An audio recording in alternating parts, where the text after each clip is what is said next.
여러분 안녕하십니까? 7월 27일 주일 넘치는 우리 교회 매일 묵상 시작하도록 하겠습니다. 오늘 본문 말씀은 요한계시록 18장 1절부터 8절까지 말씀입니다. 오늘 주일입니다. 오늘 우리들의 예배를 통하여서 하나님께는 영광이 되고 또 우리에게는 하나님의 크신 은혜를 경험하는 그런 시간이 되기를 바랍니다. 요한계시록에서 묵상하면서 요한이 우리에게 주는 메시지는 분명합니다. 앞으로 이러한 심판이 있을 것이니까 너희는 하나님을 섬기고 짐승에게 경배하지 마라, 절하지 마라 라고 하는 거죠. 이 짐승이 누구냐라고 물어본다면 황제이기도 하고요. 또 황제가 아니더라도 하나님 이외에 섬기는 모든 것들의 우두머리라고 보시면 됩니다. 그러니까 이 요한계시록이 기록되어질 그 시대 당시에 황제에게 절하지 않으면, 황제를 숭배하지 않으면 자신의 것들 다 빼앗기고 공동체에서 추방당하고 또 핍박받고 심지어는 죽임을 당하게 되는 이 상황 가운데 그 상황을 견디고 이기는 것, 황제를 숭배하지 않고 우상에게 절하지 않는 것, 그 믿음을 가지라고 하는 권면인 거죠. 이렇게 우상을 숭배하고 황제를 숭배하게 하는 이 모든 일의 근원은 어디에 있냐면 사탄에게 있다라는 겁니다. 사탄이 핍박하고 사탄이 우리를 유혹하고 사탄이 우리를 공격하는 일들인 거죠. 그걸 이제 뭐라고 표현하냐면 바벨론이라고 표현한 거고 그 세력을 음녀라고 이렇게 표현한 겁니다. 오늘 이 말씀에 보면은 그 바벨론이 무너졌다라고 이야기하면서 결국 하나님의 백성들을 괴롭히고 죽이려고 했던 그 사단의 세력들이 무너질 것이라는 것을 선포하고 있다라는 거죠. 2절에 보면 힘찬 음성으로 외쳐 이르되 무너졌도다 무너졌도다 큰 성 바벨론이여 귀신의 처소와 각종 더러운 영이 모이는 곳과 각종 더럽고 가증한 새들이 모이는 곳이 되었도다 라고 이렇게 얘기합니다. 하늘의 천사가 하늘에서 내려와서 큰 권세를 가지고 이야기를 하는 겁니다. 무너졌도다 무너졌도다 큰 성 바벨론이요. 여기서 우리는 그냥 무너졌도다 무너졌도다 라고 이렇게 읽지만 실제로 이런 표현들은 장례식에서 장송곡으로 불리는 표현이라고 합니다. 그러니까 무너졌도다 무너졌도다 큰 성 바벨론이요 라고 하는 건 장례식에 가서 노래를 부르는 것 같은 거라는 거죠. 어떻다는 거예요? 바벨론이 무너졌다는 겁니다. 악한 세력이 무너졌다라고 이야기를 하는 것입니다. 이 바벨론은 어떤 일들을 우리에게 하게 했느냐? 다시 말해서 사단 마귀들은 우리에게 어떤 일들을 하게 했느냐? 3절에 보면 그 음행의 진노의 포도주로 말미암아 만국이 무너졌으며 또 땅의 왕들이 그로 더불어 음행하였으며 땅의 상인들도 그 사치의 세력으로 치부하였도다 하더라 이렇게 얘기합니다. 바벨론이 우리에게 행한 일, 악한 세력들이 우리에게 행한 일, 그리고 이 황제를 숭배하거나 우상을 숭배하는 그 시대의 상을 우리에게 이야기해 주고 있는데 그걸 두 가지로 음행과 사치라고 이야기합니다. 이 음행이라는 것은 단순히 성적인 범죄만을 의미하는 것이 아니라 하나님 이외의 다른 신들을 섬기는 우상 숭배를 음행이라고 불렀습니다. 그래서 이 우상 숭배를 하나님 이외에 다른 것들을 섬기고 다른 것들에게 절하고 다른 것들을 경배하고 이렇게 하는 모든 이런 행위들의 통칭으로 음행 혹은 우상 숭배라고 부른다는 거죠. 이 우상 숭배와 더불어 이 땅의 상인들이 사치의 세력으로 치부했다라고 얘기했는데 이 사치는 경제적인 이 범죄들을 말하는 겁니다. 경제적인 욕심들이나 어떤 이런 것들을 얘기하는 거죠. 그러니까 이 우상 숭배와 이 사치는 함께 간다라는 거예요. 왜 우상을 섬기느냐? 내가 더 잘 살 수 있을 것 같으니까 우상을 섬기는 거죠. 내가 더 잘 될 것 같으니까 우상을 섬기는 겁니다. 광야에서 혹은 뭐 그 전에도 농사가 잘 되게 해달라고 우상을 섬겼어요. 그리고 이제 뭐 화폐가 사용되어지고 이렇게 할 때는 내 사업이 더 잘 되게 해달라고, 내 일이 더 잘 되게 해달라고 하나님 이외에 다른 것들을 섬기는 거예요. 이렇게 하면, 이 신을 섬기면, 여기서 뭐 제사를 지내면, 여기에 부적을 쓰면, 여기서 점을 치면 이렇게 더 많은 재물들을 얻을 수 있어. 뭐 가구를 이렇게 배치하면 돼. 뭐 여기다가 무슨 묘자리를 쓰면 돼. 온갖 방법들로 우리를 뭐 합니까? 잘 살게 하려고 합니다. 경제적인 부를 누리려고 합니다. 이것들이 뭐라는 거예요? 이것들이 우상숭배라고 하는 겁니다. 그러니까 하나님이 내 삶의 주인이 아니라 다른 것들을 내 삶의 주인으로 삼고 섬기고 경배하고 절하고 제사하는 모든 행위가 다 음행이고 우상숭배라는 겁니다. 그 음행과 우상숭배의 중심에 뭐가 있다고요? 바벨론이 있고 음녀가 있다라는 겁니다.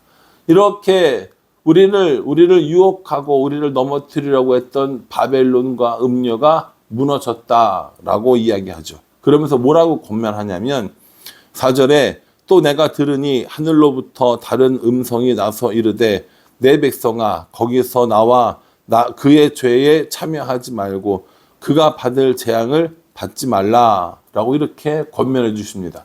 뭐라고 얘기해요? 거기서 나와라. 그 죄에 참여하지 말아라.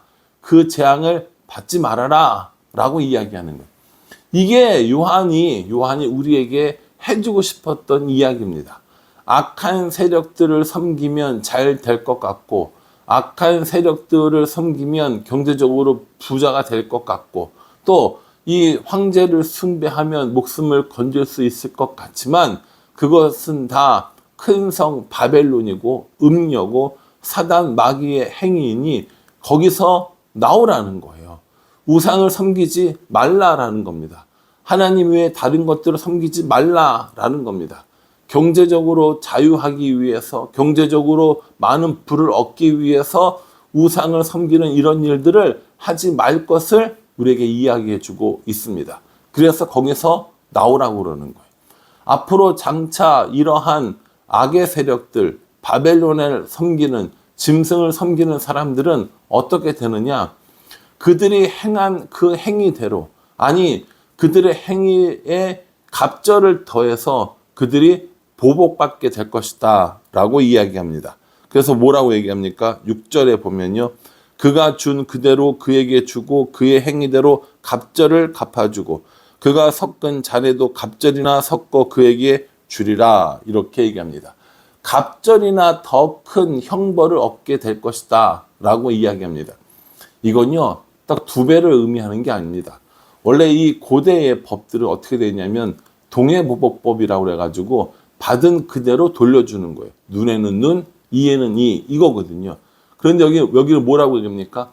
받은 것보다 2배나 더 크게 한다라는 건 그 징계와 그 벌이 엄청나다라는 걸 이야기해 주는 것입니다.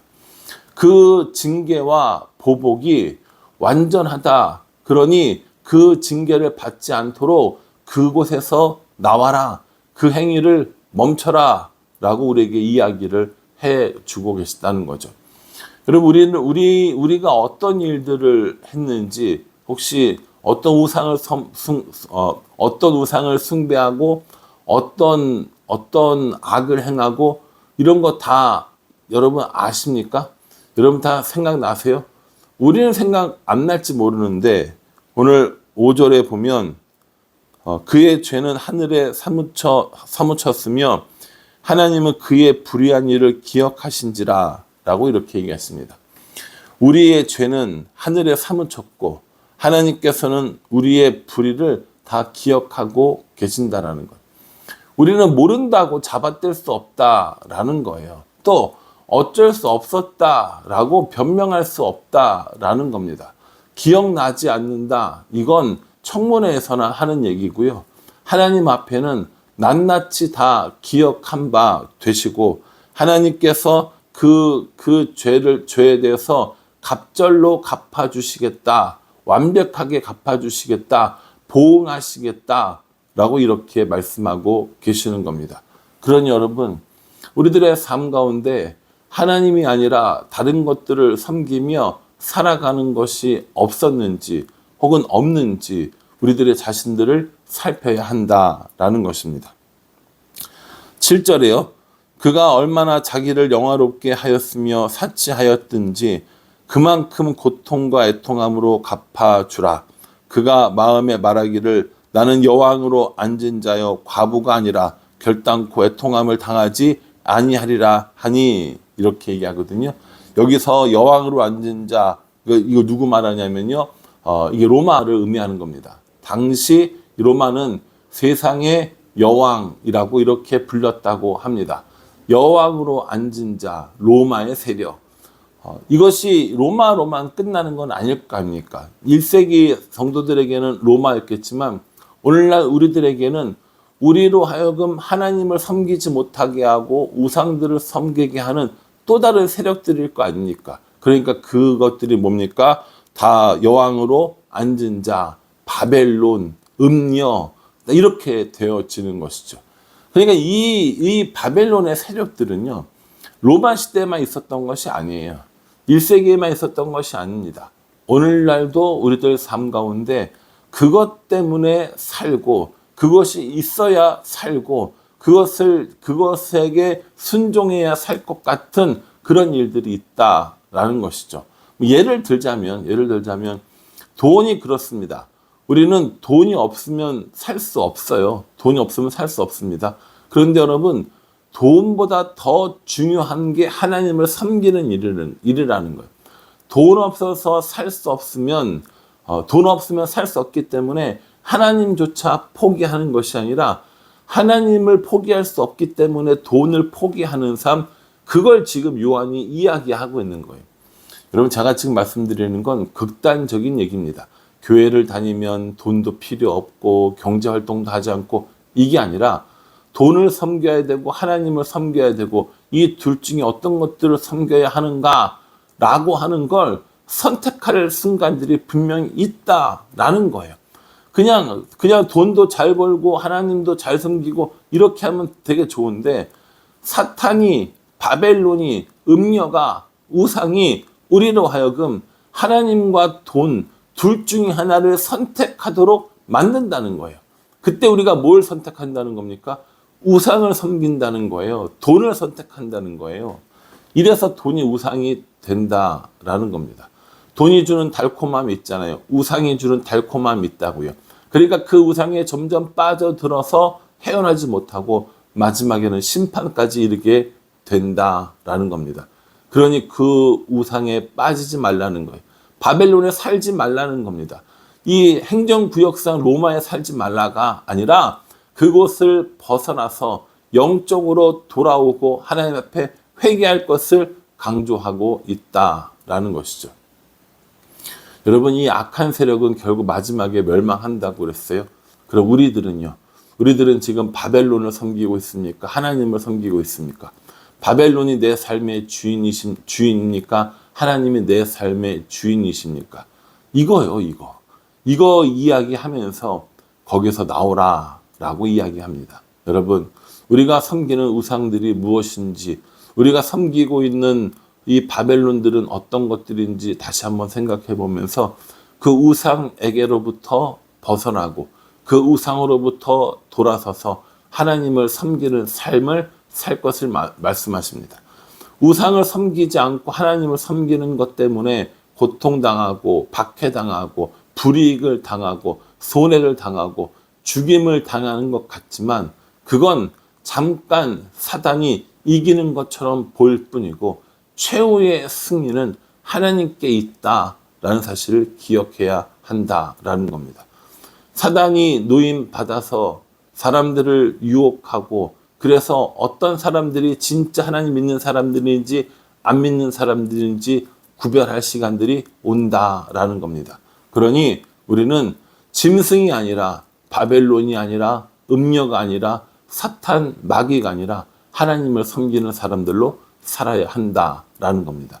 우상 숭배하는 자리에서 벗어나야 합니다. 거기서 돌아서야 합니다. 그리고 하나님을 섬기는 일, 하나님만을 섬기는 일들을 계속해 나가야 한다라는 것입니다. 힘들고 어렵더라도 하나님을 섬기는 것들을 포기하지 않고 손해가 나고 불이익이 있고 바보 같아 보이고 생명까지 위태롭을지라도 하나님을 선택하며 살아가는 삶, 그것이 우리들이 해야 할 일이라는 거죠. 이 말씀 기억하시면서 하나님만 섬기고 바벨론에 섬기는 자리에서 돌아서서 나오는 우리 모두가 되기를 주님의 이름으로 축복합니다. 기도하겠습니다. 하나님, 바벨론에서부터 나오라 라고 이렇게 이야기합니다. 그 죄에 참여하지 말고 그 재앙을 받지 말라 라고 이렇게 얘기합니다. 불의한 일을 기억하신다 하셨사오니 우리의 죄악들을 용서하여 주시고 아버지 앞에 회개하는 우리들의 마음을 받아 주시옵소서. 이제 이전과 같이 우상을 섬기고 바벨론을 섬기지 아니하며 하나님만 섬기며 살아가는 우리가 될 수 있도록 은혜 베풀어 주시옵소서. 예수님의 이름으로 기도합니다. 아멘. 거기서 나오라 라고 하는 이 말씀을 기억하면서 우상 숭배로부터 또 이런 사치로부터 벗어나서 거기서 나와서 하나님만 섬기는 우리 모두가 되기를 간절한 마음으로 기도하겠습니다. 감사합니다.